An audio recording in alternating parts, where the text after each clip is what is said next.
The wind cut through the narrow valley like it had a mind of its own, brushing against the pine trees and carrying the scent of wet earth down toward the small cluster of worn-down homes. Up in the higher ridge, where the path turned rough and most people didn't bother going unless they had a reason, a man known by the locals only as the Mountain Man was chopping wood near his cabin. He was a broad-shouldered figure, weathered by years of isolation. His beard had more gray than black, and his hands looked carved from stone itself. Nobody really knew where he had come from. Some said he used to be military. Others said he lost his family and chose silence over society. All anyone truly knew was that he lived alone, rarely spoke, and always seemed to appear where something needed fixing before anyone else noticed. That afternoon, while gathering firewood near the lower trail, he noticed something unusual. A woman stood outside a small, leaning house at the edge of the settlement.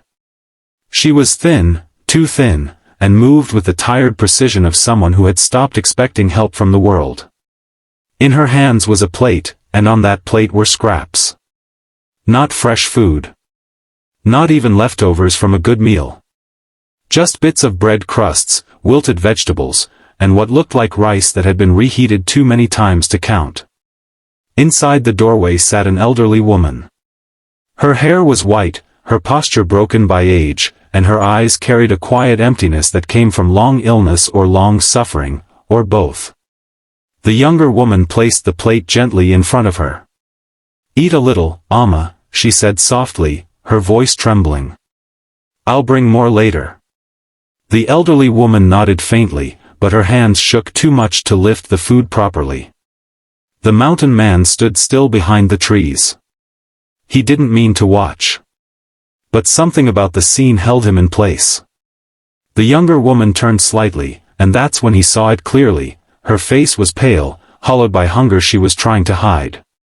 Her clothes were clean but patched, clearly washed over and over again until the fabric gave up resisting. She was feeding her mother scraps while clearly surviving on less than scraps herself. He looked away for a moment, jaw tightening. People in the mountains were used to hardship. But this wasn't ordinary hardship. This was slow, silent breaking. He stepped back into the trees, meaning to leave. But he didn't. Instead, he watched the rest of the day unfold from a distance he didn't fully understand why he was keeping. Later, he saw the woman return to the house with nothing in her hands. No food. No bag. Nothing. She sat beside her mother and pretended not to be hungry while the older woman finally managed to swallow a few bites of the scraps. Then, when she thought no one was watching, the younger woman quietly stepped outside, opened a small tin box near the door, and checked inside. Empty. She closed it slowly, like she already knew what she would find. That night, the Mountain Man couldn't sleep. The wind outside his cabin sounded louder than usual. Or maybe it was just his thoughts refusing to quiet down. He kept seeing that plate.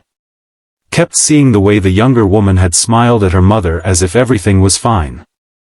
At dawn, he made a decision. He grabbed a sack, filled it with dried meat, rice, flour, and canned goods, supplies he had stocked for winter but never really touched much, and started down the trail. By the time he reached the house, the woman was outside again, kneeling by a small patch of soil, trying to grow something from almost nothing. Her hands were dirty, cracked from cold and labor. When she saw him, she froze. Strangers didn't come here often. And when they did, it was rarely good news. He stopped a few steps away, placing the sack on the ground. "I saw you yesterday," he said simply. Her eyes narrowed slightly, guarded. "You were watching?" "No," he replied after a pause. "I was passing by." A lie, but not an important one. She stood slowly, wiping her hands on her dress. "We don't need charity." The words came out too fast. Too practiced. He studied her for a moment. That wasn't charity. She looked at the sack but didn't move toward it. "My mother is fine," she said, even though the tremor in her voice betrayed her. He exhaled through his nose, a quiet sound almost like frustration. Your mother is eating scraps. That landed harder than he intended. Her face tightened, and for a moment she looked like she might break. But she didn't. Instead, she straightened her shoulders. That's enough for us. Silence stretched between them. Then the old woman inside coughed. The sound was weak, painful. The younger woman flinched as if struck. Without another word, she turned and rushed inside. The mountain man stayed where he was. He could have left then. Should have, probably. He wasn't anyone to interfere in other people's lives. That had been his rule for years. But he didn't leave. He stepped closer to the house instead. And when he finally looked inside through the doorway, what he saw made something shift in him, something buried deep under years of isolation and silence. The elderly woman was lying on a thin mat, struggling to breathe. And beside her, the younger woman was trying to spoon water into her mouth with shaking hands, whispering apologies as if she were the one failing. There was no food visible now. Only emptiness. And exhaustion. The mountain man's hand tightened around the strap of the sack. For the first time in a long while, he spoke louder than a whisper. This isn't going to continue. The woman looked up sharply. Excuse me? He stepped inside. And what he said next would change everything. He didn't raise his voice. He didn't need to. I'm staying, he said simply, as if announcing something as natural as weather. Not here. But close enough. The woman blinked, confused and defensive. We didn't ask you to. I know. The elderly woman let out another strained breath, and the sound erased whatever argument was forming in the daughter's mind. The mountain man set the sack down properly this time, then began opening it without asking permission. Rice. Flour. Medicinal herbs. Salt. Oil. The daughter watched, stunned despite herself. Why are you doing this? He paused. That was the question he hadn't prepared for. Because it wasn't pity. Not exactly. And not kindness in the way people usually meant it. Finally, he said, because I know what it looks like when a house is about to lose someone, and everyone pretends they don't see it. Something in his tone made her expression shift. For the first time, her defenses faltered. She looked at the food again. Then at her mother. Then back at him. You don't even know us, she whispered. The mountain man nodded slowly. Then let me learn. Days passed. He didn't take over their lives. He didn't demand gratitude. He simply appeared each morning with firewood, food, and small repairs, fixing the leaking roof, strengthening the door, clearing the path so the elderly woman could be carried outside when she needed air. At first, the daughter resisted every gesture. Pride was all she had left. But pride doesn't fill an empty stomach. And it doesn't stop illness from worsening. One morning, she finally broke. Not loudly. Not dramatically. Just quietly, as she sat beside her sleeping mother and said, I don't know how to save her. The mountain man didn't answer immediately. Instead, he crouched down, checked the elderly woman's pulse, and nodded once. Then he said something unexpected. You don't have to save her alone. That was the first time she cried. And the first time the mountain man stayed longer than a visit.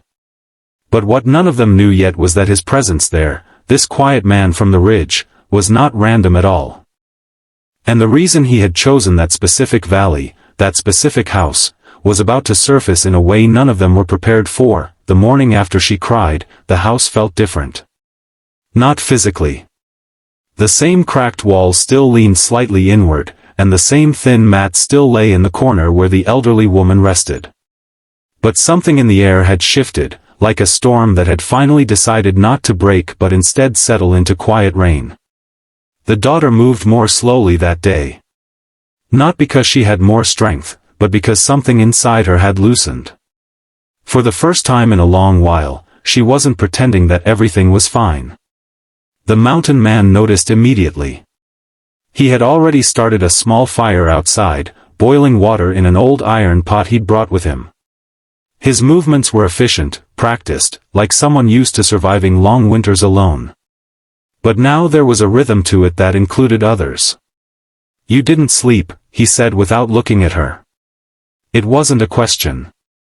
She sat on the doorstep, arms wrapped around herself. "Neither did you." A pause. "That's different," he replied. That almost made her smile, but it didn't quite reach her face. Inside, the elderly woman stirred, coughing softly. The daughter moved instantly, instinct overriding exhaustion. She brought water, helped her sit up, whispered soft reassurances. The mountain man watched quietly from outside the doorway. He had seen suffering before. In places where war stripped homes down to their bones. In places where silence wasn't peace but exhaustion. But this felt different. Not because it was louder, but because it was so small, so contained, like a life shrinking into itself. He stood up. "I need to check something in the valley," he said. She glanced at him briefly. "You don't have to keep explaining where you go." "I know." And then he left. But he didn't go far. He followed the narrow trail past the cluster of homes, past the old well, and toward the lower ridge where a dirt road connected their isolated settlement to the outside town. He stopped near a broken wooden post and looked down at the valley below. There, for a moment, he stayed still. Then he reached into his coat and pulled out a small, folded paper. It was old. Crumpled. Kept too long. A name was written on it. A name that belonged to the daughter. He closed his fist around it for a moment, then let it go. The wind carried it slightly before it caught on a rock. And he turned back. When he returned, something had changed again. A second man stood near the house. He was younger, well-dressed in a way that didn't belong in this environment. Clean shoes that immediately gathered dust. A jacket too expensive for the terrain. And a posture that suggested impatience more than concern. The daughter stood in front of him, tense. "I told you," she said firmly. "We don't need anything." The man sighed. "You don't understand your situation. The hospital bill." "I understand it perfectly," she cut in. "And I said no." The elderly woman coughed inside again, weaker this time. The mountain man stopped walking. He observed without interrupting. The well-dressed man noticed him. "And who is this?" The daughter turned slightly. "No one." That word hit harder than she intended. The mountain man didn't react. But something in his eyes sharpened. The man smiled faintly, dismissive. "Listen, ma'am, I'm only here because your mother's treatment plan." "She's not a plan," the daughter snapped. "She's my mother." Silence fell briefly. Then the mountain man stepped forward. Not aggressively. Just enough. "Leave," he said. The man blinked. "Excuse me?" "I said leave." The tone wasn't loud, but it carried weight, the kind of tone that comes from someone used to being obeyed when it matters. The well-dressed man scoffed. "I don't know who you think you are, but this is a private matter." The mountain man tilted his head slightly. "Not anymore." Something about the way he said it made the air tighten. The daughter looked between them, confused. "What are you talking about?" The mountain man didn't answer her yet. His eyes stayed on the visitor. "You came here with paperwork," he said. "Debt notices. Threats disguised as offers." The man's smile faltered slightly. "You think pressure works here," the mountain man continued. "It doesn't." The wind shifted. Dust moved across the ground. The well-dressed man straightened. "You're interfering in legal affairs." The mountain man took one step closer. And you're standing in a house where someone is dying. That ended the argument. The man hesitated, then glanced at the daughter again, recalculating. Finally, he muttered something under his breath and walked away down the path. Not defeated. Just postponed. The silence afterward felt heavier than before. The daughter turned to the mountain man immediately. What was that? How did you know about debt notices? He didn't answer right away.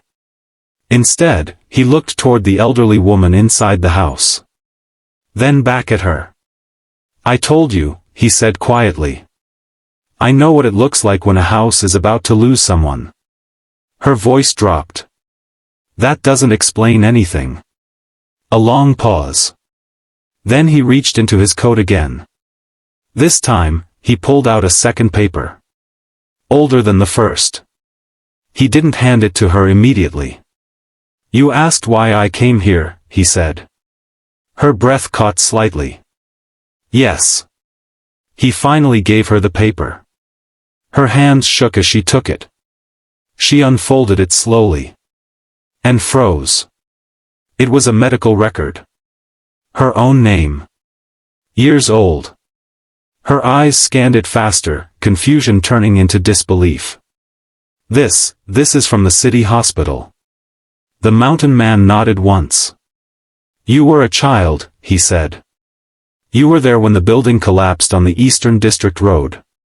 Her mouth went dry. How do you? I was there too, he interrupted quietly. The world seemed to narrow around them. He continued, voice steady but lower now.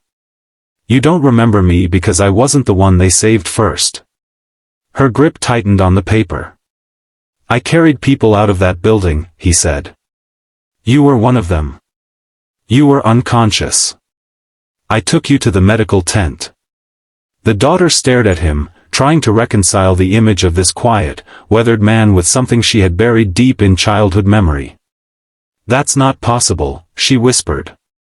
But even as she said it, something inside her recognized truth.